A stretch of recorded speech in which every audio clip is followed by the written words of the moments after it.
Your position in this house is about to be completely liquidated. Clara, you are worth nothing to me now. The words of my husband, Julian, a man I secretly knew was facing total bankruptcy, were the opening punch of the evening. This was his latest maneuver, a self-proclaimed real estate mogul, who was actually drowning in gambling debt using his mistress, a socialite named Serafina, to publicly finalize the divorce he craved. Believing she was the key to his next investment deal, he expected me to panic, to tearfully beg for one last shred of dignity, or at least a minimal settlement, clinging to the false security of his name. But my hands remained still on my champagne glass. My expression was perfectly neutral, mirroring the ice-cold realization that he had just stepped on the tripwire of the trap I had spent 2 years building. What they didn't know was that I had anticipated this exact public spectacle, and this fatal miscalculation was the first step toward his downfall. If you want to see how a worthless wife dismantles a mogul using nothing but her eyes and a single detail, keep reading. I had endured Julian's venom for 2 years under the guise of Clara Smith, the low-level art appraiser he had condescended to marry. I did this because of a promise to my grandfather to temporarily manage the National Art History Museum's most sensitive affairs in absolute secrecy. Julian, in his boundless arrogance, saw me only as a financial parasite, a bumpkin with a useless degree in obscure art history, utterly incapable of navigating his high-stakes world. I remembered the day I sold the small, insignificant vineyard that had been in my family for 3 generations, a beloved sentimental object to inject $2 million of my own separate trust fund into Julian's failing startup. I did it not for love, but to keep the company solvent long enough for my team at the museum to vet his father, whom Julian was trying to impress, while I was sacrificing the legacy of my family's past, enduring the pain of watching that land sold off for a mere fraction of its emotional worth. Julian was using the liquidity I gave him to purchase what he called the cornerstone of our collection, a purportedly priceless Monet canvas. He never once thanked me. He only told me that a real woman of culture would understand that vineyards are dirt, while art is immortality. He was simultaneously dismissing the value of my sacrifice while using the direct product of that sacrifice to feed his pretentious greed. That memory was a poison that fueled my resolve, reminding me that no act of my kindness would ever be returned. Tonight, Julian's public attack was brutal. Delivered in the marble foyer of his penthouse during a private auction, he organized to sell that same Monet. He needed the cash desperately to cover a margin call. The humiliation began. The moment I arrived, I stood by the heavily guarded entrance, wearing a simple black dress that Julian had once called appropriate for hired help. I watched as Serafina, draped in emerald silk that I knew cost more than a mid-level museum employee made in a year, welcomed my guests into my home. She was acting as the hostess, a role that should have been mine by every social and legal right. The indignity of it was a physical weight, a crushing pressure on my chest. I had spent years cultivating the relationships in this room, not as Julian's wife, but secretly, as the anonymous curator who authenticated their most prized possessions. Yet here I was, and forced to be a ghost in my own life. Serafina glided over to me, smelling of expensive gin and unearned confidence. "Try not to embarrass him tonight, darling," she whispered, loud enough for the nearby mayor's wife to hear. "Just stand in the corner. You look like you're waiting to take coats anyway." While I was silently authenticating every real masterpiece in the room paintings I had personally approved for loan from my family's trust, she was wearing a dress bought with money stolen from our joint accounts, acting like she was the queen of a kingdom built on my silent labor. She dismissed me as a servant in the very house I had leveraged my own credit to save 3 years prior. I didn't say a word. I just waited. "Clara, darling," Julian finally announced, placing a possessive hand on Serafina's back, his voice thick with affected pity as he addressed the gathered elite. "I know this is hard for you, but Serafina and I have decided to officially proceed with the divorce. We simply can't have a wife who is too unsophisticated to appreciate the true value of the life I've built." Serafina gave me a look of pure contempt. "Honestly, Julian, she is an embarrassment to the collection. A low-level appraiser who can't even tell a genuine period frame from a cheap reproduction. She contributed absolutely zero to your intellectual life. I remembered the truth I had spent an entire night 3 months ago, meticulously restoring the crumbling canvas of one of the museum's most fragile Dutch masterpieces. I sacrificed sleep, health, and focus, risking my own eyesight with 20 hours of continuous, microscopic work, because if that painting was damaged, my grandfather's legacy would have been tarnished. While I was carefully bonding the pigment back onto the textile, saving a piece of global history, Julian had barged into my study. He had mocked my worthless hobby and demanded I stop wasting time to organize his cufflinks for a dinner with Serafina. The sheer irony that the secret chief curator, they was saving history, while he was insulting my dignity over accessories, was unbearable. That night, I promised myself there would be no mercy. Julian's attack continued, directly targeting the Monet, the centerpiece of the evening. The sale of this piece, this magnificent 19th century masterpiece, is a turning point. It's too complex for someone like Clara. Frankly, her simple eye for minor reproductions is useless here. She should stick to what she knows, counting inventory in some dusty back room. He paused, expecting my tears. He expected me to panic over the loss of my reputation and the end of my financial security. I knew the real reason for his panic was the Monet itself. He had purchased it with my seed money and was now hoping to sell it for $50 million to cover his debts. What he didn't know was that while pretending to be his simple appraiser wife, I had already run the canvas through my museum's proprietary spectral analysis weeks ago. The first major buyer, a serious collector named Mr. Alistair, a man who sat on my museum's board but had never met the reclusive chief curator, approached the painting. Julian smiled, expecting the bid to soar past the reserve price. My back remained straight. I waited for Julian to finish his theatrical display of cruelty. My voice, when I spoke, was calm and unnervingly quiet, cutting through the high society chatter. It is a beautiful piece. Julian, I conceded. Stepping out of the corner, Serafina had banished me to a truly magnificent reproduction. Julian's smile tightened into a rictus of fury.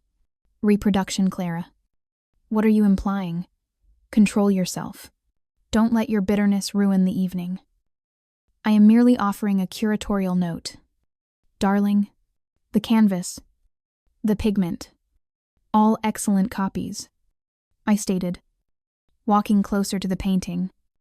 Ignoring the gasps, I stopped inches from the gilded frame, but the screw used to mount the identification plaque to the frame's tension wire. I continued, pointing with unnerving precision to a minute, almost invisible detail on the back of the heavy frame. That particular model of Phillips head tension screw was not patented until 1982. That detail, Julian, is unfortunately anachronistic for an 1872 canvas. The room went deathly silent. It was a detail only someone with obsessive, encyclopedic knowledge of restoration hardware would know. Mr. Alistair, the serious buyer, immediately stepped forward. He peered behind the frame where I was pointing. His face paled. Good Lord. She's right. Julian, that's a modern tension screw. If the mounting is modern, the provenance is compromised. Mr. Alistair turned to his assistant, his voice icy. Withdraw the bid. Immediately. The piece is tainted. Julian's face went slack with shock. Serafina gasped, her emerald dress seeming to wilt under the sudden spotlight of failure. $50 million evaporated in 10 seconds. I looked at him, my gaze cold and triumphant. He had publicly dismissed my simple appraiser eye, only to have that exact eye cost him millions in front of his peers. The pain of being underestimated is a specific kind of poison. Isn't it? It sits in your chest, waiting for the moment you can spit it back out. Tell me in the comments if you've ever had to play dumb just to catch a liar in their own trap. The fallout from the auction was immediate and venomous. Julian didn't just want a divorce anymore. He wanted an erasure. He needed me gone before I could point out any more anachronistic screws in the fragile facade of his empire. Less than 12 hours after the Monet disaster, I was summoned to the sterile, glass-walled conference room of his high-priced law firm. Julian sat at the head of the table, flanked by Mr. Vance, a divorce lawyer known in the city as the Butcher. Julian wouldn't even look at me. He was too busy furiously typing on his phone, likely trying to salvage the loans that had fallen through when Mr. Peoples and Alistair withdrew his bid. "Clara, sit down," Mr. Vance said, sliding a thick stack of documents across the polished mahogany. "Let's make this quick. Julian is generous, but his patience has limits after your little stunt last night." I looked at the documents. It was a heavily restrictive non-disclosure agreement and a settlement offer that was frankly insulting. $10,000, Vance said, as if he were offering me a fortune. "A one-time payment. In exchange, you sign the NDA. You vacate the penthouse within 48 hours. And you waive any future claims to Julian's assets. Given that you brought zero financial value to this marriage, it's more than fair." Zero financial value. The phrase hit me like a physical slap, designed to trigger the exact insecurity they thought crippled me. I remembered the first year of our marriage. I had sacrificed my own financial independence, draining the last $50,000 from my personal savings account money I had set aside for my own quiet research trips to pay the property taxes on Julian's ancestral estate because he had over-leveraged himself buying a yacht he didn't need. I lived on discount groceries and mended my own clothes to keep up the appearance of his solvency. While I was eating instant noodles in the kitchen of a $10 million penthouse to save $50 a week, Julian was taking Serafina to Paris for weekend shopping trips, spending $40,000 on handbags using the very credit lines I had kept open for him. He was using my sacrifice to fund his betrayal, all while telling me I didn't understand how to enjoy wealth. "You are quiet, Clara," Julian finally said, looking up from his phone with a sneer. "Vance is right. You're a low-level appraiser. You never earned more than $40,000 a year. You don't deserve a seat at the table I built." I remembered the nights I spent helping him. 2 years ago, his company was facing an audit. He was terrified because he had wildly overvalued his commercial holdings to secure a massive loan. He had begged the simple appraiser to look at the books. I spent 3 weeks, sleeping 4 hours a night, completely restructuring his asset valuations using legitimate, albeit obscure, art market loopholes that only a curator of my level would know. I sacrificed my health, my ethics, and my precious time to save him from federal prison, while I was drowning in his fraudulent paperwork. Gray-faced from exhaustion, he was at a networking gala with Serafina, accepting an Entrepreneur of the Year award that he only qualified for because I had cooked his books into edible shape. He accepted the award, and when he came home at 3 a.m., drunk and smelling of her perfume, he tossed the trophy on the table and told me I looked tired and dowdy. "Sign it, Clara," Julian snapped, his patience gone, "or we release the statement that you're mentally unstable after last night. People will believe it." They expected me to crumble. They expected the poor, dowdy appraiser to be terrified of losing that $10,000. Terrified of being thrown out on the street. Mr. Vance had his expensive pen hovered over the signature line, radiating arrogance. My breathing remained even. I didn't reach for the pen. Instead, I reached into my sensible, worn leather tote bag, the one Serafina had made fun of weeks ago, and pulled out a single, crisp sheet of paper. "Before I sign anything regarding my zero contribution," I said, my voice unnervingly steady in the acoustic perfection of the room, "I think Mr. Vance should review his own correspondence." I slid the paper toward the lawyer. Julian frowned, confused. "What is this?" Vance asked. Dismissive. "It's an email from you, Mr. Vance, dated 2 years ago, November 14th. I recited the date from memory, watching his smug expression falter. Subject line, "Urgent valuation help needed, IRS audit." Julian went still. I continued. "In it, You explicitly asked Julian if his talented wife could take a pro bono look at the asset portfolio because, and I quote, her eye for obscure loopholes is better than my entire forensic accounting team. Vance read the paper, his face draining of color. It was undeniable proof that they had not only used my skills, but highly valued them when it saved them from jail. You recognized my value then? Mr. Vance, I said coldly. You asked for my professional services. I provided them, by standard industry rates for forensic art valuation. That 3 weeks of work alone is worth approximately $400,000, and since I was never paid, that makes it a marital debt. I leaned forward, my eyes locking onto Julian's terrified gaze. So, your offer of $10,000 isn't just insulting. Julian, it's an admission of attempted fraud against a creditor. Me. The silence in the room was heavy, suffocating. The simple appraiser had just cornered the butcher with his own words. Withdraw the NDA, I commanded softly, and the settlement offer. I will not be rushed, and I will not be erased. We will do a full forensic audit of what this marriage actually owes me. Vance immediately closed his folder. He knew I had them. If that email went public during a contentious divorce, it wouldn't just hurt Julian. It could get Vance disbarred for colluding to hide assets. We will need to recess and reevaluate our position. Vance stammered, no longer looking at Julian. Julian looked at me with pure, unadulterated hatred. I hadn't just embarrassed him this time. I had stopped his quick escape. He was trapped in this marriage with me until I decided to let him go. And that terrified him more than anything. It's a terrible thing when the people who use you suddenly realize you kept the receipts. Tell me in the comments if you've ever had a boss or a partner take credit for your hard work and then tell you that you contributed nothing. Julian's reaction to being cornered in his own lawyer's office was not capitulation.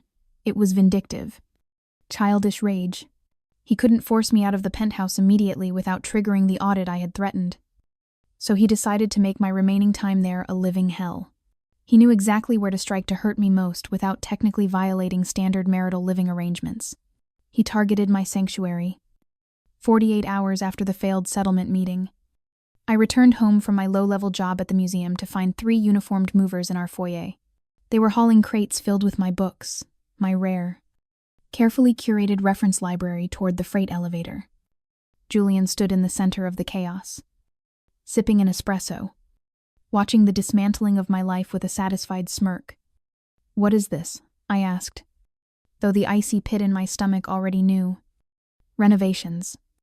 Darling, Julian said smoothly, Serafina feels the penthouse lacks a proper wellness space. Your dusty little study is the only room with the right morning light for her yoga studio. I'm having your things moved to storage. You don't really need them here, do you? It's not like you do any real work. I remembered the decade I had spent building that library. It wasn't just books, it was my command center.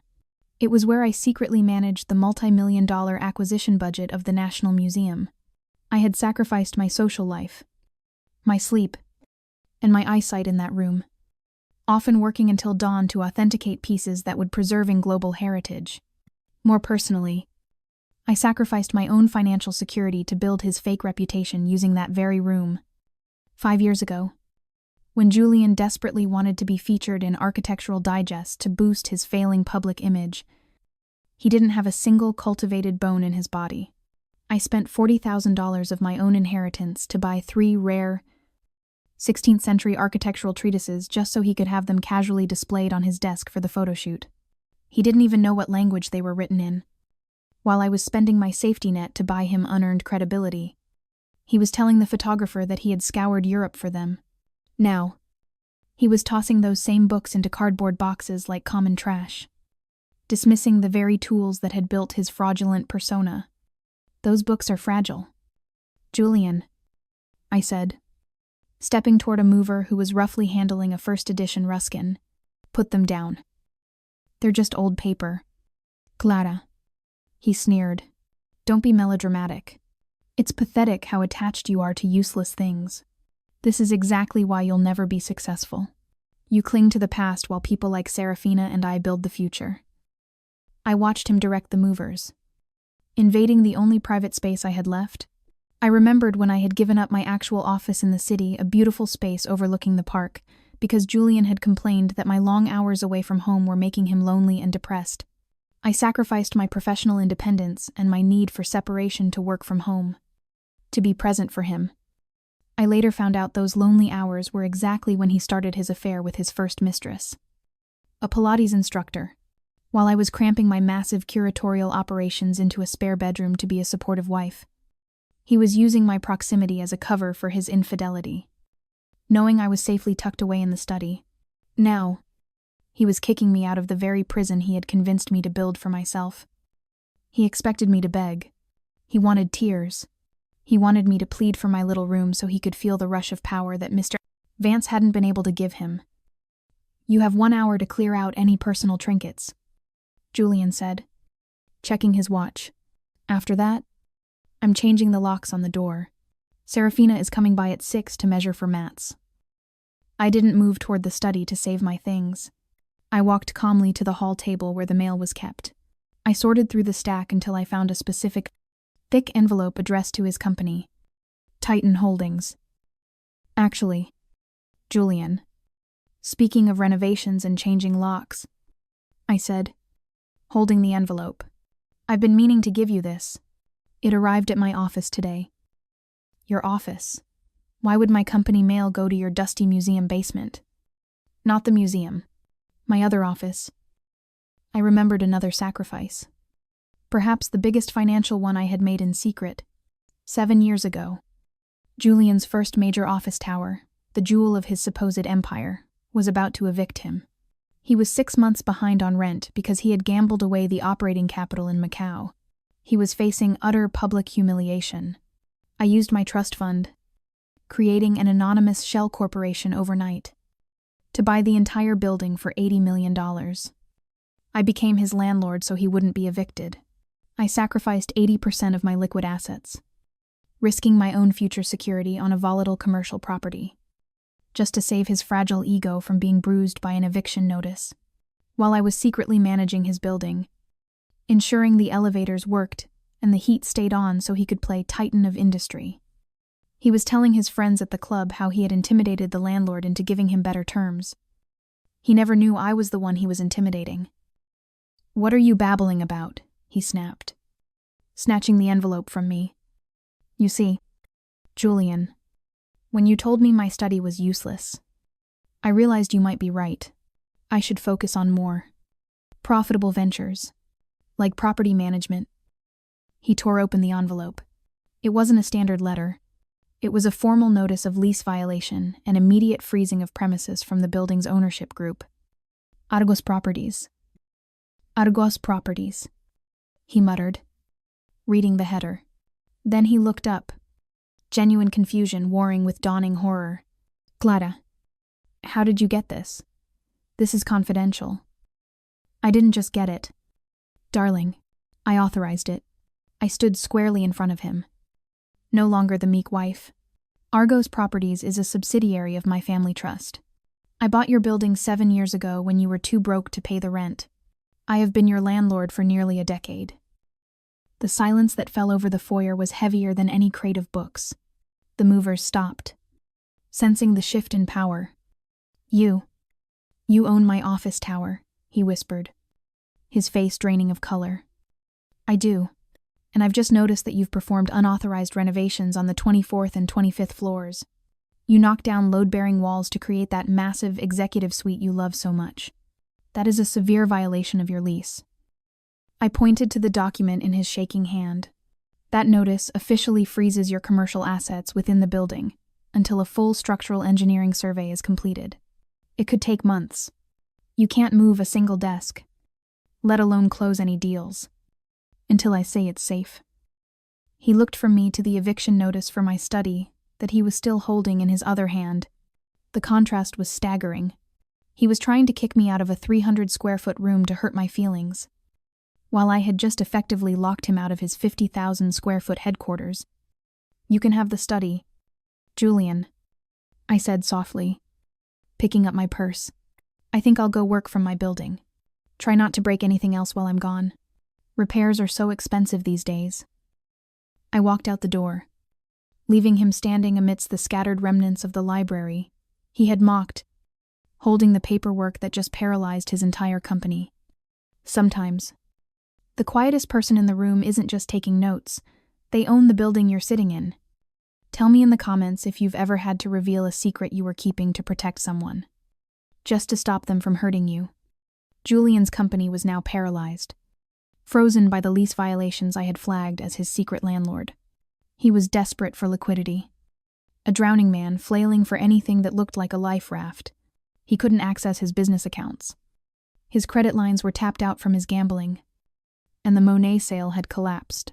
He needed immediate cash, and he knew exactly how to get it in a way that he thought would emotionally cripple me while saving him.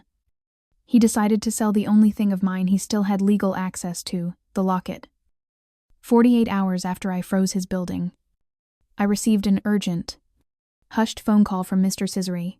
Sterling, a rival private collector who despised Julian but respected the museum implicitly. Clara, he said, his voice low. Julian just offered me the Renaissance miniature, the blue enamel one. He's asking for $2 million in cash. Today, he said you gave it to him, so it's his to sell. Is this true? I felt a cold spike of adrenaline. The locket wasn't just a miniature, it was a 16th century masterpiece, a portrait of a young Medici princess, painted on lapis lazuli. It was my most prized possession. The very first piece I ever personally authenticated and restored with my grandfather when I was just a teenager. I had given it to Julian on our first wedding anniversary, a symbol of my absolute trust and devotion. I remembered the night I gave it to him.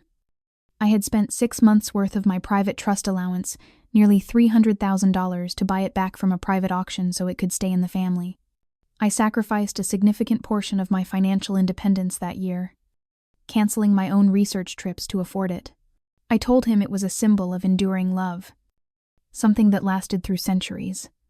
While I was pouring my heart and heritage into his hands, he had barely looked at it, tossing it into his desk drawer and saying, "Cute. A bit small. Though, maybe Serafina would like it as a brooch." He had dismissed its immense historical and sentimental value instantly, seeing only a shiny bauble. Now, he was selling that sacred symbol of my trust to a man he hated, just to pay off debts he incurred with his mistress. Where is he now? "Mr. Sterling," I asked, my voice trembling with controlled rage. "He's at my gallery. He wants the wire transfer in an hour." "Stall him. I'm on my way." I arrived at Sterling's gallery 20 minutes later. Julian was sitting in a plush armchair, holding a glass of scotch. The delicate, priceless miniature, carelessly resting on the velvet table next to his sweaty hand. "Clara," he said, not even bothering to look surprised. "Come to say goodbye to your little trinket. Sterling here appreciates true value. Unlike you, he knows cash is king. It's not yours to sell." "Julian," I said, walking straight to the table. "I believe it was a gift. Julian snared. Marital property. And since you froze my accounts, I have to liquidate our assets to survive. You brought this on yourself." He expected me to cry. He expected me to beg Mr. Sterling not to buy it, to make a scene that would humiliate me further and force Sterling to buy it just to get me out of his gallery. I didn't look at Julian. I looked at Mr. Sterling, a man who valued provenance above all else. "Mr. Sterling," I said calmly, pulling a folded document from my purse. "Before you complete this transaction, you need to see the full provenance."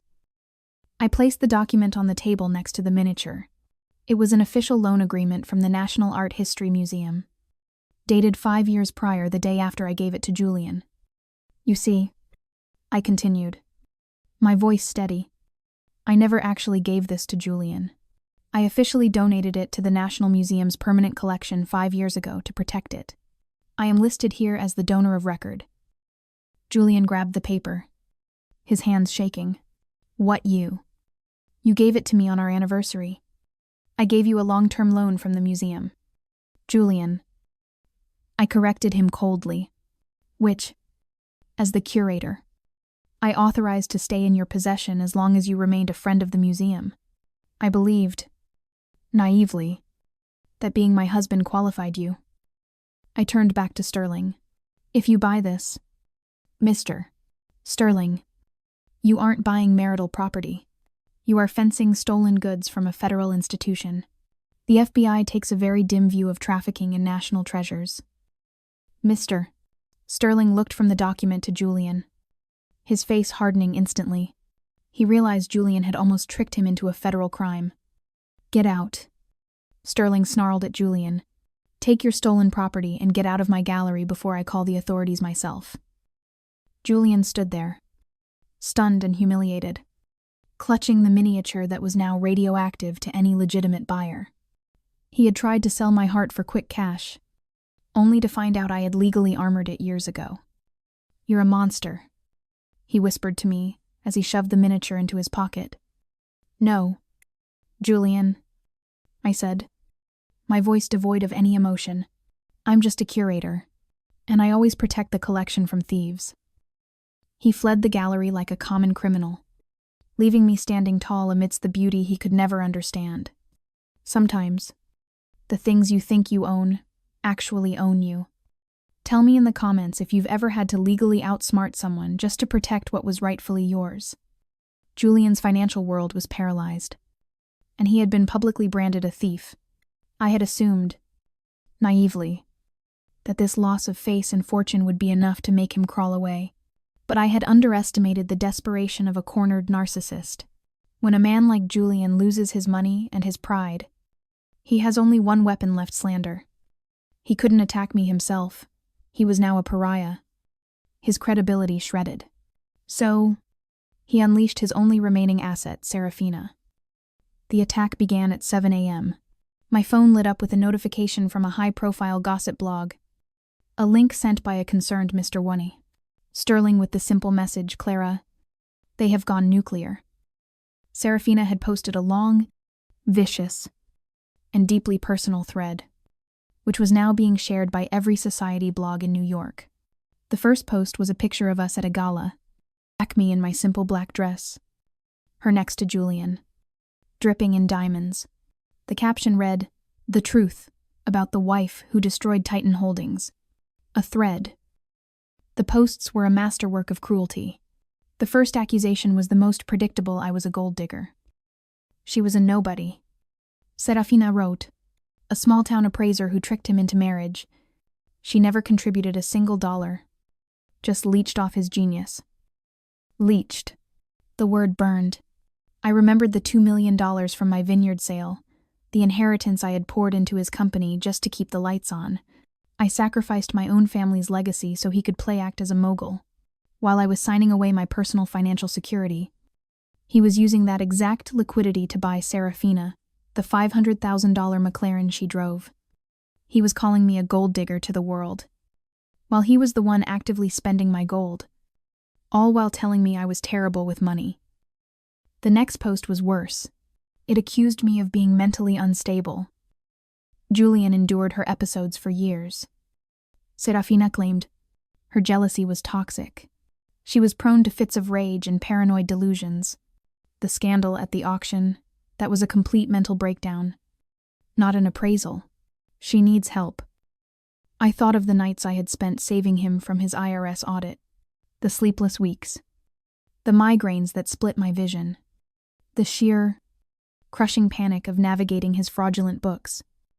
Knowing we could go to prison, I sacrificed my physical and mental health for him, while I was drowning in his paperwork, my hands shaking from exhaustion and caffeine. He was telling Serafina that I was neurotic and high-strung. He had weaponized the very symptoms of the stress he caused, twisting my exhaustion into instability to justify his affair. That memory, that vile contrast, was a core of ice in my stomach. The final post was the most bizarre and the most revealing of Julian's own narcissistic delusion.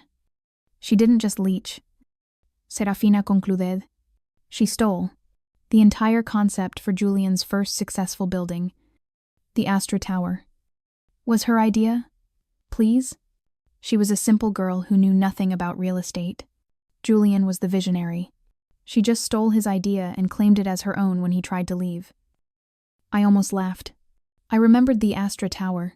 It wasn't his idea. It was my thesis project from graduate school. I had sacrificed my own academic and professional career, handing him my entire business plan, the one I had spent 3 years researching so he could get a win and impress his father, while I was ghostwriting his success, formatting my research into his presentations. He was taking sole credit in Forbes, calling himself a self-made man. He wasn't just my husband. He was the first thief I ever curated. They expected me to react. Julian and Serafina were undoubtedly refreshing the page, waiting for my hysterical, tearful denial. They wanted me to engage, to argue, to fuel the fire and prove their mental instability claims. They thought I was a simple girl with no recourse. I did not type a single word in my defense. I simply picked up my phone and made one call. "Mr. Davenport," I said, my voice perfectly calm. "It's Clara. There is a situation involving the Worthington family name being slandered on a public forum. I am sending you the link." Mr. Davenport had been my father's chief of staff in the Senate for 30 years. He was not just a lawyer. He was the man who made scandals disappear before they were even born. He was the one who had arranged my anonymous position at the museum as a favor to my grandfather. He was, in short, my family's secret protector. The result was not a flame war. It was an execution. Serafina was reportedly at lunch at Balthazar, celebrating her viral moment with her friends, when Mr. R.S. Davenport, wearing a $3,000 suit, walked up to her table. He didn't make a scene. He simply slid a thick, cream-colored envelope in front of her. It was not a cease and desist from Clara Smith. Appraiser. It was a legal notice from the most powerful law firm in Washington, D.C., referencing the Worthington Family Trust. It detailed an immediate $50 million defamation suit, not just against her, but against the social media platform hosting her posts. A small, highlighted addendum noted that her immigration status, she was in the country on a temporary entertainment visa, was now under immediate review by parties interested in her moral character. Serafina, realizing she hadn't just picked a fight with a simple girl but with a political dynasty, went white. Within 4 minutes, every single post was deleted. An hour later, a new, frantic post appeared on her account. My account was hacked. The recent posts were false and defamatory. I apologized to all parties involved. I received a simple text from Mr. Reckon, Davenport. "The file is closed. Clara." I looked at my phone. The silence online was deafening. Serafina was humiliated, silenced by a power she couldn't even comprehend. Julian, watching this unfold, would be utterly bewildered. He would see the retraction. He would know I hadn't done it. He would realize, with dawning horror, that the low-level appraiser had access to anonymous, massive weapons he didn't understand. And he would correctly guess that power was tied to the one place I still held sacred, the museum. Have you ever been forced to watch someone else take credit for your work? Your ideas. Your very sanity. It's a helplessness that eats you alive, knowing they are building their success on the back of your silence. Tell me in the comments if you've ever had to unmask a fraud who was living off your ideas. The silence from Serafina was a temporary victory, a tactical pause in a war that was rapidly escalating. Julian, bewildered by the sudden retraction of his mistress's claws, realized he was fighting a ghost, an enemy with resources he couldn't see. He knew he couldn't attack me directly anymore without risking another mysterious legal smackdown. So, he decided to burn down the only place I had left to go. He targeted the museum. 24 hours after Serafina's public apology, Julian called an emergency press conference on the steps of City Hall. He stood there, flanked by 2 sleazy developer partners, looking every inch the concerned civic leader. "The National Art History Museum is a crumbling relic," Julian announced to the assembled cameras, his voice thick with feigned regret. It is a financial drain on this great city. It sits on prime real estate that could be used for progress. Titan Holdings is officially submitting a bid to purchase the land, demolish the outdated structure, and build the centennial luxury residences, which will bring true value to our community. I watched the broadcast from my small office in the museum basement. The sheer, breathtaking audacity of his lie hit me like a physical blow. I remembered the decade I had spent keeping those doors open. The museum wasn't a financial drain. It was debt-free, solely because I had secretly injected $3 million a year from my personal trust to cover operating costs. I did this anonymously, sacrificing any public recognition or acclaim, because I believed the city deserved free access to its history. I wore secondhand clothes and drove a 10-year-old car so that school children could see Rembrandts for free, while I was quietly hemorrhaging my own inheritance to fund public education. Julian was using city tax abatements meant for low-income housing to build his personal penthouse swimming pool. He was calling my life's work a drain while he was actively looting the public coffers for his own vanity. It continued, flashing a charming smile at a reporter. Honestly, I'm doing this partly for my soon-to-be ex-wife, Clara. She works there in a dead-end job. It's sad. Really. She clings to the past. By redeveloping the site, I'm freeing her to find a real career. It's an act of mercy. The bile rose in my throat. He was framing the destruction of my sanctuary as an act of charity toward me. I remembered the nights I spent in the archives, breathing in dust and mold, meticulously cataloging centuries-old city charters to protect the building's landmark status. I sacrificed my health, developing a chronic cough that lasted 2 years, just to ensure no developer could find a loophole. While I was ruining my lungs to protect history, Julian was at dinner parties, mocking my dust allergy and telling his friends I was too fragile for the real world. He was now using the very fragility he had mocked as a justification to bulldoze the only place where I felt strong. They expected me to stay in my basement office, crying over the inevitable march of progress. They expected the low-level appraiser to be steamrolled by Titan Holdings' massive legal team and their glossy renderings of glass towers. I didn't stay in the basement. I walked out of the museum, hailed a cab, and headed straight for City Hall. When I arrived, Julian was just wrapping up his pitch, holding a giant foam core check representing his generous offer to the city. "We are ready to break ground in 90 days," Julian declared, basking in the camera flashes. I walked up the steps, past the confused security guards, who only saw a plainly dressed woman. Not a threat, I stepped directly to the podium, standing right next to Julian. "Clara," Julian hissed, his smile fixed for the cameras but his eyes darting nervously. "What are you doing here? Don't embarrass yourself." "I believe you forgot to read the deed." "Julian," I said, my voice amplified by the microphones, calm and resonant. "Security," Julian snapped, trying to wave me away. "My wife is unwell." "The museum land," I continued, ignoring him and addressing the press directly, "is not owned by the city. It is held in a private, perpetual trust established in 1910. I pulled a weathered, leather-bound document from my bag, the original charter I had spent those agonizing dust-filled nights locating.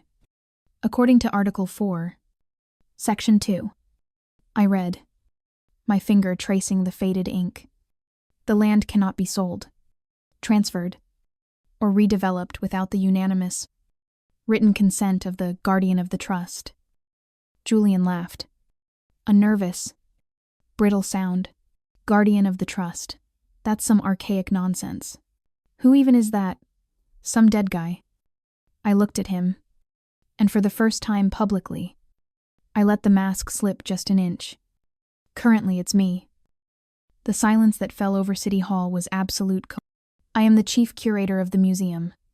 "Julian," I revealed, the title feeling like armor as I finally said it aloud. "And ex officio, I am the sole living guardian of the trust. Your bid is rejected. Permanently." Julian's face went from smug confidence to ashen shock. His partners, realizing he had just tried to sell them a deal he couldn't legally close, started backing away from him on live television. He had tried to bulldoze my sanctuary, only to find out I was the concrete foundation he couldn't crack. Nothing is more satisfying than watching a man choke on the very dust he tried to bury you in.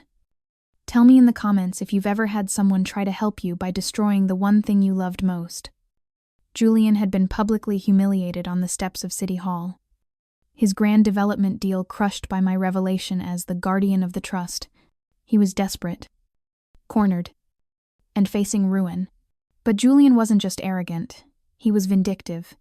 If he couldn't bulldoze the museum legally, he would destroy its reputation and mine, along with it by proving I was incompetent. He decided to steal the one thing I couldn't afford to lose, the Sumerian tablet. 48 hours after the City Hall debacle, the museum was thrown into chaos. The centerpiece of our upcoming Origins of Writing exhibition, a priceless 4,000-year-old clay tablet on loan from the Iraqi government, vanished from the secure archives overnight. An hour later, the front page of the City Chronicle ran a screaming headline, clearly leaked by Julian's camp: Museum curator loses priceless artifact. Is Clara Smith incompetent? Julian had timed it perfectly. The museum's board of directors called an emergency meeting. I walked into the boardroom to find Julian sitting there. Not as a member, but as a concerned citizen who had just given an anonymous tip about my lax security protocols. It's tragic. Really, Julian said, shaking his head with mock sadness as I entered. Clara always was disorganized. I tried to tell you all. She's overwhelmed. A simple appraiser trying to run a world-class institution. It was bound to happen. I remembered the security system I had installed 5 years ago. I had sacrificed 2 years of my own salary, living on ramen noodles and selling my car, to personally fund the upgrade because the board said it was too expensive. I spent nights crawling through dusty ventilation shafts with contractors, ensuring every inch of the archive was covered by redundant sensors, while I was sacrificing my comfort and safety to secure humanity's heritage. Julian was using his company credit card to buy Serafina diamond earrings, claiming they were a business expense. He was now using the very security breach he had undoubtedly orchestrated to call me incompetent, while he was the one who barely knew how to set his own house alarm. The Iraqi government is furious. Mr. Sterling, the board chairman, said, looking pale, Clara, if this tablet isn't found within 24 hours, we will be forced to ask for your resignation, and you may face international criminal charges for negligence. Julian smirked. He expected me to crumble under the pressure of losing my life's work and facing prison. He expected tears, panic, a desperate plea for mercy. I didn't sit down. I walked straight to the head of the table and plugged my secure tablet into the projector. I agree. Mr. Sterling, I said calmly. It is tragic when thieves think they are smarter than history. A map of the city appeared on the screen, with a single, blinking red dot. You see, I continued, when I upgraded the security system 5 years ago, funded entirely by my own anonymous donation. By the way, I didn't just install cameras.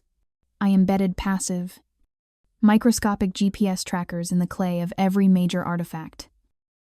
Julian's smirk vanished. Passive trackers, I explained, don't emit a signal until they are removed from the museum's humidity-controlled environment. Once they hit regular air, they wake up. I zoomed in on the map. The red dot was stationary. It appears the Sumerian tablet is currently located at... I paused for dramatic effect, reading the address on the screen. 450 Park Avenue. Penthouse B. The board members gasped. Everyone knew who lived at Penthouse B. That's Serafina's apartment. Mr. Sterling stammered, looking at Julian with horror. Impossible, Julian shouted, jumping up. She wouldn't. I didn't. The tracker doesn't lie. Julian, I said coldly. It seems your anonymous tip was a bit too informed. You didn't just leak the story. You orchestrated the theft to frame me. Mr. Sterling picked up his phone. I'm calling the FBI. And Julian, you are officially banned from these premises forever. Julian stood there. Gutted. He had tried to frame me for incompetence, only to provide irrefutable digital proof of his own grand larceny. Never try to steal from a woman who has spent her life tracking things that have been missing for centuries. Tell me in the comments if you've ever caught someone red-handed because they didn't know you were watching. Julian was facing federal charges for the theft of the Sumerian tablet. His bail was set at an astronomical $10 million, a sum he couldn't possibly raise given that I had frozen his main assets. But Julian had one last card to play. One final safety net. He had always relied on his father, Bartholomew Titan. Bartholomew was a corporate shark of the old school, a man who believed laws were mere suggestions for people with enough money. He bailed Julian out within an hour, and then he turned his massive legal cannons on me. He didn't just want to defend his son, he wanted to annihilate the person who had dared to embarrass the Titan family name. 72 hours after Julian's arrest, the museum was hit with a legal tsunami.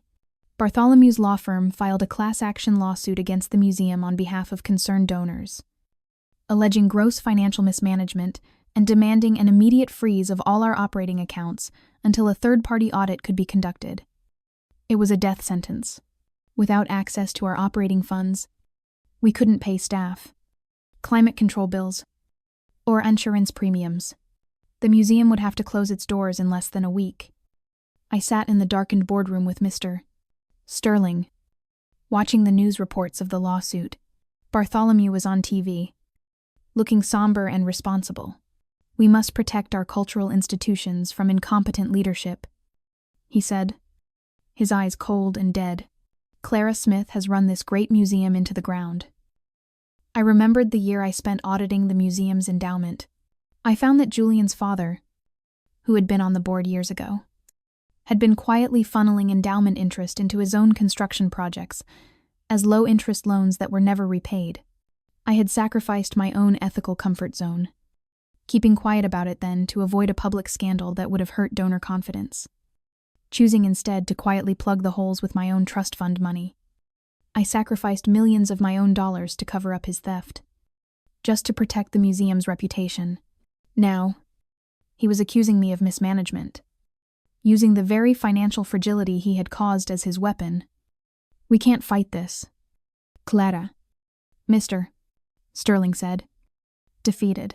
His lawyers will tie up our funds for years. We have to settle. He wants your resignation and a public apology. They expected me to surrender to save the institution. They expected the simple curator to be outmatched by billionaire legal tactics. I didn't resign. I opened my laptop and logged into a secure offshore banking portal. Mr. Sterling, I said, turning the screen toward him. Do you remember when I insisted on creating that emergency contingency fund in the Cayman Islands 5 years ago? Sterling blinked. Yes, but you said it only had a few $1,000s in it. I lied. I said calmly. It has $50 million. Sterling nearly fell out of his chair. 50 million. Where did that come from? Me. I've been diverting my entire curator salary, plus significant personnel donation, into it every month for a decade, anticipating a day exactly like this. I typed a few commands. I just transferred 6 months of full operating expenses into our domestic payroll account from a non-frozen source. We can keep the lights on, pay our staff, and fight Bartholomew in court for as long as it takes. I looked at the TV screen, where Bartholomew was still pontificating about fiscal responsibility. He thinks he can starve us out, I said, feeling a cold, hard resolve settle in my chest. He doesn't know I've been stockpiling rations for this siege since the day I met his son. Bartholomew Titan had just fired his biggest financial missile, only to find out I had built a bunker made of solid gold years ago. Always have a backup plan that your enemy doesn't even know exists. Tell me in the comments if you've ever had to secretly save the day because you knew no one else would. Bartholomew Titan's financial siege had failed, deflected effortlessly by my secret offshore contingency fund. He was furious. He realized that attacking me professionally was useless because I was too well prepared. So, He decided to attack the only thing he thought I couldn't defend my past. He hired a team of private investigators to dig into Clara Smith, convinced that my rural bumpkin backstory was a fragile lie that, once exposed, would destroy my credibility as the guardian of the trust. 72 hours after I funded the museum, Bartholomew called another press conference. This time, he wasn't standing in front of City Hall. He was in a plush hotel ballroom, projecting an image of somber, reluctant duty. "Ladies and gentlemen," Bartholomew began, holding up a manila folder, "we have uncovered disturbing truths about the woman who calls herself Clara Smith. She is a fraud." He opened the folder and projected documents onto a screen behind him. Her college transcripts from that small state school forgeries, her employment history before the museum non-existent. She has lied to this city, to the museum board, and to my son about who she is. How can we trust a guardian whose entire life is a fabrication? I watched from the museum, surrounded by my loyal staff. They looked worried. They knew I was private, but they didn't know the depths of my secrets. I remembered the day I created Clara Smith. I was 22, fresh out of Cambridge with a double doctorate, burdened by the crushing weight of the Worthington name. I wanted to be judged on my merit, not my money. I sacrificed my true identity, my rightful place in society, to work my way up from an unpaid intern to chief curator based solely on my skill. I lived in a tiny apartment, ate cheap food, and endured the sneers of people like Julian who thought I was low class, all to prove I could do it on my own, while I was erasing my own elite history to build authentic expertise. Bartholomew had bought Julian his college degree with a new library wing. He was now using my desire for authentic achievement as proof of my fraudulence. A hypocrisy so deep, it was almost breathtaking. They expected me to hide. They expected the exposed fraud to flee the city in shame. I didn't hide. I put on my best suit, a tailored Chanel that I usually kept hidden in the back of my closet, and drove to the hotel. I walked right into the ballroom mid-press conference. "Mr. Titan," I said, my voice cutting through his drone. "You seem to have missed a few pages in your investigation." Bartholomew looked up, startled. "Security, get this woman out of here." "I wouldn't do that," I said, walking to the podium. I didn't need a folder. I just needed the truth. I turned to the assembled press. "Mr. Titan is partially correct. Clara Smith is a fabrication. It was a name I used to ensure I was hired for my skills, not my family connections." I paused, letting the tension build. "My real name is Clara Worthington." A collective gasp went through the room. The Worthington name was legendary old money, immense philanthropy, and the founders of the very museum I ran. I continued, "And the reason my employment history is blank before the museum is because I was busy finishing my second doctorate at Cambridge under my real name. Oh, and one more thing." I projected an old photograph onto the screen from my phone. It showed a much younger me standing next to a distinguished older man, the museum's founder. That is my grandfather, Archibald Worthington. He personally appointed me as the guardian of the trust before he died, explicitly to protect it from corporate raiders like the Titan family. I turned to Bartholomew, who was now visibly sweating. "So, I am not a fraud. Mr. Titan, I am the rightful heir, and you are just a trespasser on my family's legacy." Bartholomew Titan had tried to expose a peasant and found a queen instead. Never assume someone is weak just because they choose to be quiet. Tell me in the comments if you've ever had to hide your true strength just to get a fair shot. Bartholomew Titan was not a man who accepted defeat, even when faced with a Worthington. The public revelation of my true identity had humiliated him, but it hadn't stopped him. He was desperate now, fueled by a primal need to destroy the woman who had outplayed his son, and then him. He decided that if he couldn't beat me legally or socially, he would destroy me physically, or at least destroy the thing I loved most in a way that looked like an accident. 48 hours after the press conference, the museum was hosting its annual Gala of the Century, a black tie event attended by every power player in the city, It was supposed to be my victory lap. I had invited the mayor, the governor, and international dignitaries to celebrate the museum's new, secure future. Bartholomew, naturally, was not invited, but he didn't need an invitation to cause chaos. Midway through the evening, as I was giving my keynote speech under the massive blue whale in the Ocean Hall, my phone buzzed in my clutch. It was a priority alert from the museum's automated structural monitoring system, the one I had secretly installed 3 years ago. Alert: unauthorized vibration detected. North load-bearing wall. Basement level 4. I froze.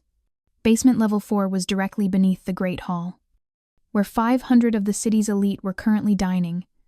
I remembered when I installed those sensors. The board had called it paranoid overkill. I had sacrificed another $200,000 of my own money to pay a military-grade engineering firm to embed seismic sensors deep in the building's foundation. I did it because I knew men like Bartholomew didn't play fair. They played to win at any cost. While I was sacrificing my peace of mind, constantly monitoring readout data on my phone at 3 a.m., Julian had mocked me for being obsessed with that dusty old building. He didn't know that my obsession was the only thing standing between his father's ruthlessness and a catastrophic accident. I cut my speech short, apologizing for a technical issue, and calmly walked off stage. I didn't run. Panic would cause a stampede. I headed straight for the security control room. On the monitors, deep in the sub-basement, I saw him, Julian, looking disheveled and manic, was down there with a hired thug. They were using a hydraulic jack to compromise one of the main support pillars. It was a crude, desperate attempt to cause a partial collapse, just enough to ruin the gala, injure a few people, and permanently brand my tenure as unsafe. He's actually insane. My head of security breathed, reaching for his radio. "Wait," I said, watching the screen. "Don't send uniformed guards. He might panic and do something worse." I picked up the microphone for the building's PA system, which I had overridden to broadcast only to the sub-basement speakers. "Julian." My voice boomed in the cavernous underground space, echoing eerily. He jumped, dropping the jack handle. "I highly suggest you step away from that pillar. The structural stress you are causing is currently being transmitted in real time to the NYPD bomb squad." On the monitor, Julian looked around wildly, realizing he was trapped. "Also," I added, my voice cold and calm, "you are standing directly under the main sewage line for the entire gala. If you break that pillar, you won't just cause a collapse. You will be drowned in the waste of the very people you tried to impress." Julian stared at the ceiling, terrified. The reality of his pathetic, filthy end hit him. He dropped the tools and put his hands up, surrendering to an empty room. 10 minutes later, he was led out in handcuffs through the service entrance, reeking of hydraulic fluid and failure. He had tried to bring down my house, only to find out I had wired it to collapse on him first. Sometimes, you have to let the trash take itself out. Tell me in the comments if you've ever had to stop someone from ruining a special moment because they couldn't stand to see you shine. Julian was back in jail, this time without bail, charged with attempted domestic terrorism for his stunt in the museum basement. His father, Bartholomew, had washed his hands of him publicly, claiming Julian was mentally unwell and acting alone.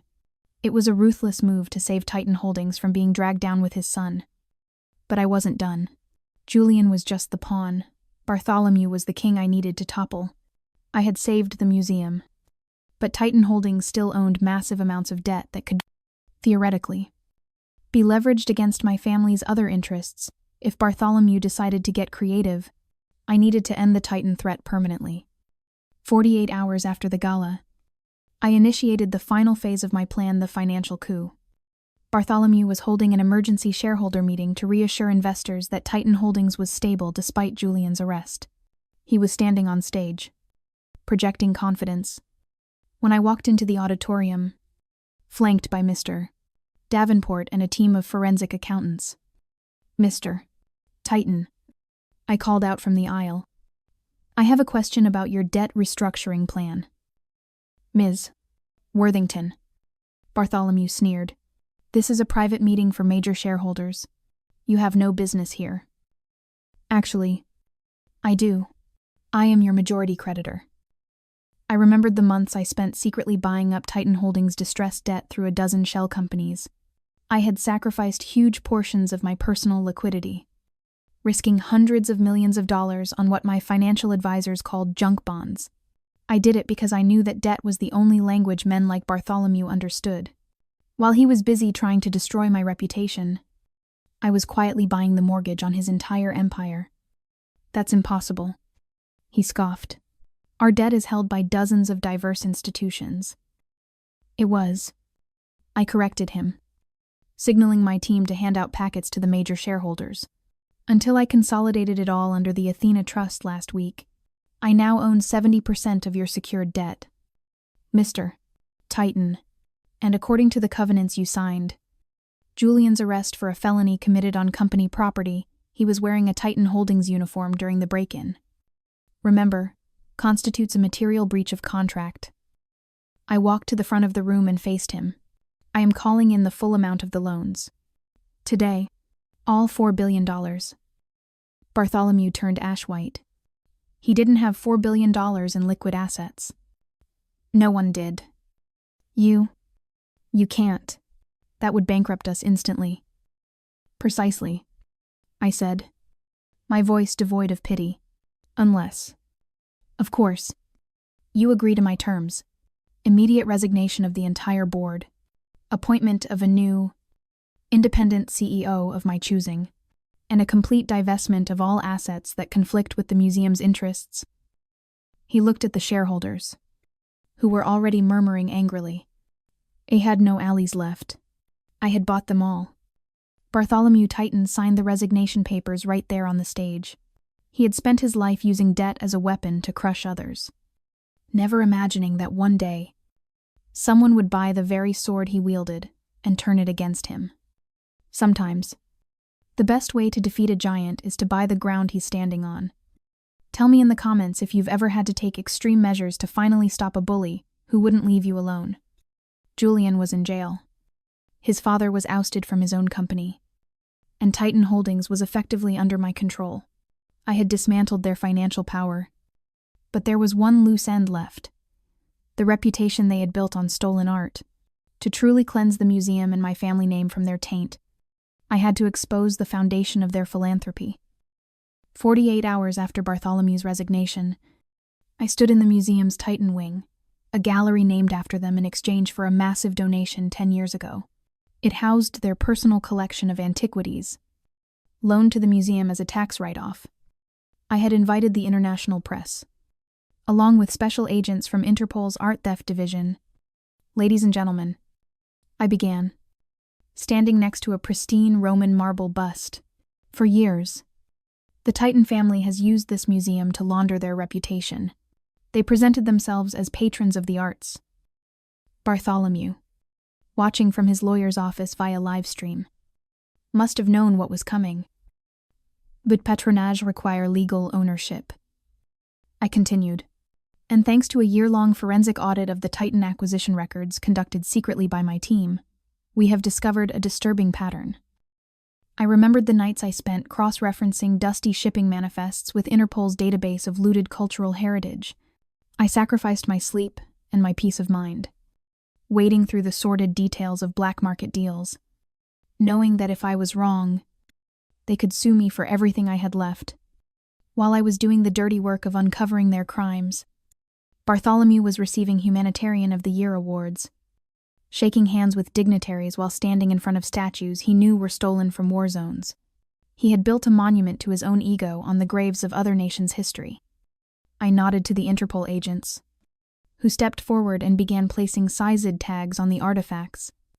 70% of the Titan collection, I announced, has been identified as looted from excavation sites in Italy, Greece, and Syria over the last 30 years. The Titans didn't collect art, they fenced it. I walked over to the large bronze plaque that read, "The Bartholomew and Julian Titan Gallery." Effective, immediately, I said, my voice ringing with finality. This wing is closed for deinstallation.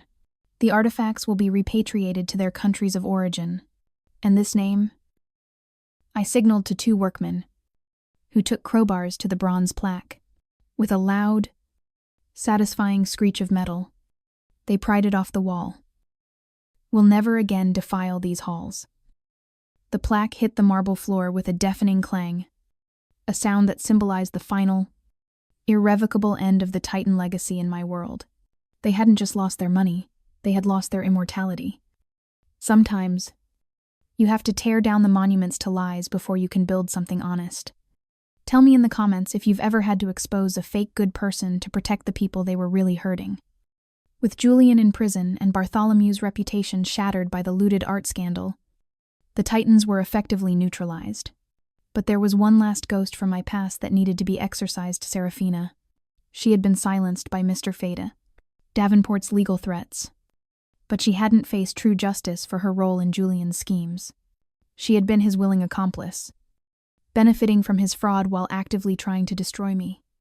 48 hours after the Titan wing was closed, I found Serafina exactly where I expected her to be, trying to claw her way back into society at a charity luncheon for the Children's Art Fund.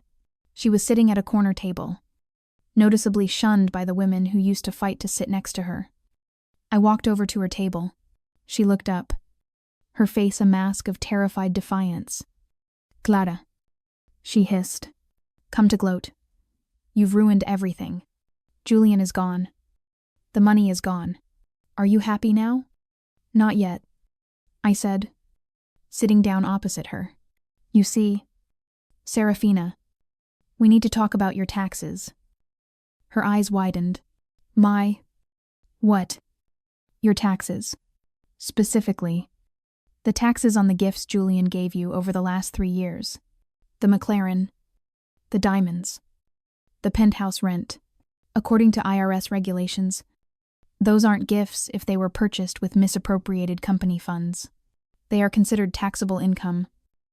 I slid a thin manila envelope across the table. "I had my forensic team run a separate audit on Julian's personal expenditures. It seems you failed to declare approximately $2 million in income over the last 3 years. That's federal tax evasion. Serafina, it carries a mandatory prison sentence." I remembered the day she posted that photo of her new McLaren, captioned "Blessed." While I was selling my grandmother's antique jewelry to cover Julian's payroll, I sacrificed my family heirlooms to keep honest people employed. While I was crying over the loss of my grandmother's ring, Serafina was driving a $500,000 car bought with stolen money, mocking people who couldn't afford nice things. She had flaunted her stolen wealth in my face, never imagining that every flashy Instagram post was just building a case against herself. You wouldn't," she stammered, her defiance crumbling into pure fear. "I didn't know. He told me it was his money. Ignorance is not a defense when you are actively participating in fraud," I said coldly. "But I'm not unreasonable. You have a choice." I opened the envelope. Inside was a prepared statement, a full, public confession of her knowledge of Julian's art theft and financial schemes, to be delivered to the district attorney. "Sign this. Cooperate fully with the prosecution against Julian and his father. And I might convince the IRS to only pursue civil penalties. You'll still be bankrupt, but you won't be in federal prison." Serafina looked at the document, then at the room full of socialites who were actively ignoring her. She realized her life, as she knew it was over either way. She picked up the pen with a shaking hand and signed her name, effectively sealing Julian's fate and her own social demise. Sometimes, the most valuable thing you can take from someone is their silence. Tell me in the comments if you've ever had to force someone to finally tell the truth, even when it destroyed them. Julian was broken. His mistress had turned state's witness. His father had disowned him, and he was facing decades in prison. He had hit rock bottom. I expected him to fade away, to accept his fate in silence. But a narcissist never goes quietly. They always try for one final, desperate act of manipulation. A week before his trial was set to begin, I received a surprising notification from the district attorney's office. Julian had requested a meeting with me, against my lawyer's advice. I agreed. I needed to see the end of this with my own eyes. I met him in a small, stark interview room at the Federal Detention Center. He was wearing an orange jumpsuit, looking pale and thin, stripped of the expensive suits and arrogant veneer that had once defined him. "Clara," he said, his voice raspy. "Thank you for coming. I have 5 minutes." "Julian, what do you want?" He leaned forward, trying to summon a ghost of his old charm. "I know I hurt you. You made terrible mistakes. Serafina. She manipulated me. I see that now." I almost laughed. He was still trying to rewrite history, still trying to cast himself as the victim. "I wanted to offer you a deal," he continued, his eyes disparity. "I know where my father hid the rest of the money. The real offshore accounts. Hundreds of millions. I can give them to you. All of it. For the museum. And in exchange, you tell the DA that I was coerced by my father. That I was just a pawn. Help me get a reduced sentence. We could start over. With that kind of money, we could rule this city together.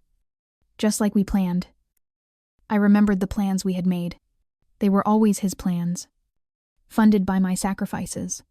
I remembered the day I sold my mother's vintage car, the one thing she had left me because he needed $50,000 for a sure-thing investment that evaporated in a week. I sacrificed my last tangible connection to my mother for his greed. While I was walking to work because I no longer had a car, he was taking a private helicopter to the Hamptons for a weekend, with potential investors who were actually just his drinking buddies.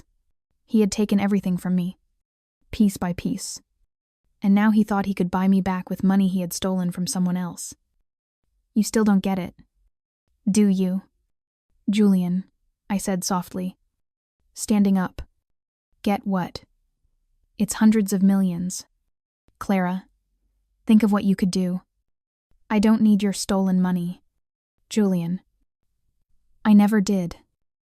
I leaned close to the reinforced glass separating us. "I already have the account numbers. I found them in your father's private safe the day after he resigned. I turned them over to the authorities this morning." His face crumbled. The last shred of hope, the last bargaining chip he thought he had, was gone. You gave it away. All of it. It wasn't mine to keep. Unlike you. I know the difference between value and price. You know the price of everything. Julian. But you never understood the value of a single thing you had. Not the art. Not your family. And certainly not me. I turned and walked toward the door, leaving him alone in the concrete box that would be his home for the next 20 years. "Goodbye, Julian. Try not to break anything in there. I hear the repairs are expensive." Sometimes, the most powerful thing you can do is walk away from a man who has nothing left to offer but lies. Tell me in the comments if you've ever had to finally close the door on someone who kept trying to drag you back into their mess. Julian was gone. Locked away where he couldn't hurt anyone else. Bartholomew was ruined. His name erased from the city's elite. The Titans had fallen. But my victory wasn't complete until I rebuilt what they had tried to destroy. The final step wasn't about revenge, it was about restoration. 1 month after Julian's sentencing, I stood on the stage of the museum's Great Hall. It was reopening night, and the room was filled not just with the wealthy elite, but with students, artists, and families, the people the museum was actually built for. I wasn't wearing a disguise anymore. I stood there as Clara Worthington, chief curator and guardian of the trust. For years, I said into the microphone, looking out at the diverse crowd, this institution was held hostage by people who saw art only as a commodity, a tax write-off, or a status symbol. I paused, letting the weight of the past few years settle. They believed that value came from a price tag. They were wrong. True value comes from shared history, from understanding, from the connection we feel when we look at something created by human hands thousands of years ago. I remembered the years I spent hiding my true self, playing the simple appraiser to avoid threatening fragile egos. I sacrificed my identity, my pride, and my rightful place in the world, just to do the work I loved. I let people like Julian mock me because I believed the work was more important than the credit. While I was living in the shadows, they were basking in a stolen spotlight. But today, the shadows were gone. Tonight, I am proud to announce the creation of the Worthington Foundation for Arts Education. I continued. Endowed with the recovered assets from the Titan Holdings bankruptcy, this foundation will ensure that this museum remains free and open to the public. Forever. The applause was deafening, a wave of genuine support that washed away the last lingering bitterness of the past few years. I walked off the stage and was immediately surrounded by well-wishers, but I pushed through them to find the one person I really wanted to see. Standing by the newly installed Origins of Writing exhibit, featuring the safely returned Sumerian tablet, was a young girl, maybe 10 years old, staring intently at the ancient clay. She wore a worn-out coat and carried a battered notebook, furiously sketching the cuneiform symbols. She reminded me so much of myself at that age, before the weight of my legacy, before Julian, before everything. It's amazing, isn't it? I asked, standing next to her. She looked up, eyes wide. It's 4,000 years old, and someone just like me wrote on it. Exactly. I smiled. Would you like to know what it says?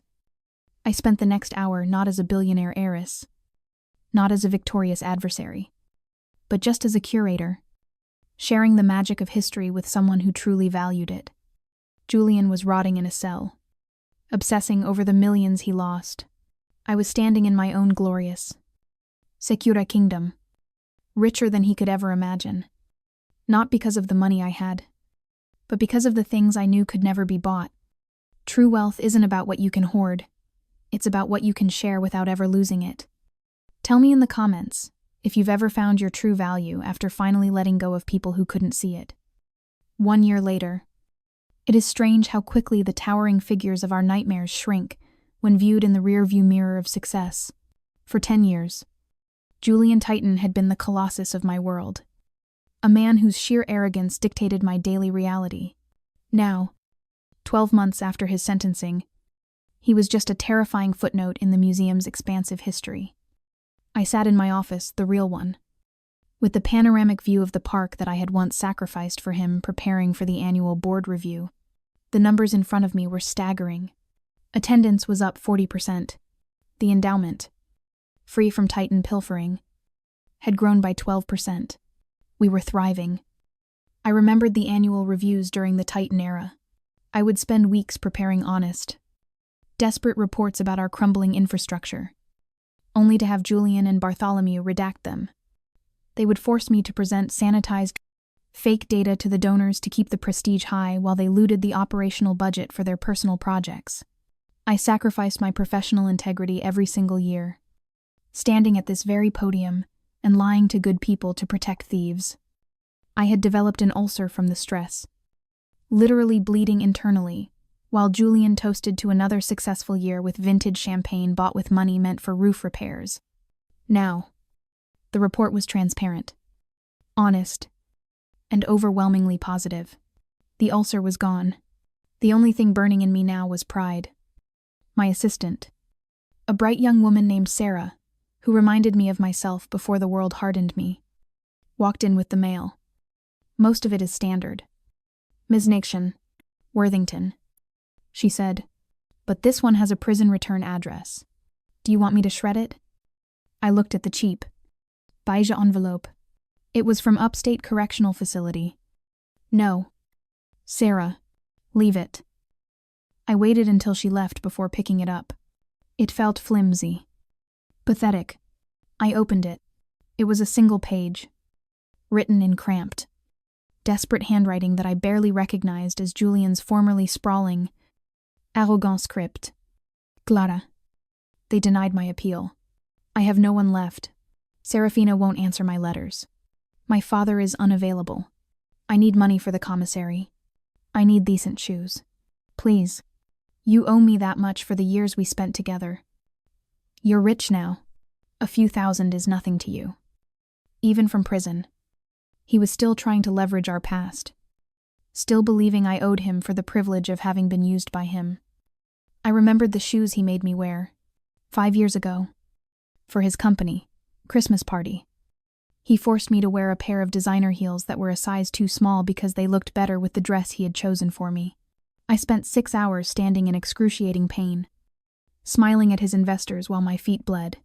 When I finally took them off in the car, crying from the relief, he told me I was being dramatic and ruining his good mood. He had sacrificed my physical comfort for his aesthetic vanity. Now, he was begging me for shoes because the state-issued ones weren't comfortable enough. The irony was so sharp it almost cut. I didn't shred the letter. I didn't burn it. I took out a red archival pen, the kind I used to mark deaccessioned, damaged items that were being removed from the collection permanently. Across the top of his desperate plea, I wrote a single curatorial note in neat, unwavering script. Item, condition irreparable. Value 0. Disposition, permanent storage. I placed the letter in the closed files box at the bottom of my cabinet, closed the drawer, and walked out of my office to lead the board meeting. I didn't send him the money. I didn't even send a reply. Julian Titan was no longer my husband, my tormentor, or even my enemy. He was just a dusty, forgotten artifact that didn't make the cut for the permanent exhibition of my life. Tell me in the comments if you've finally reached that glorious point where the person who broke you is nothing more than a faded memory you occasionally visit, just to remind yourself how strong you've become.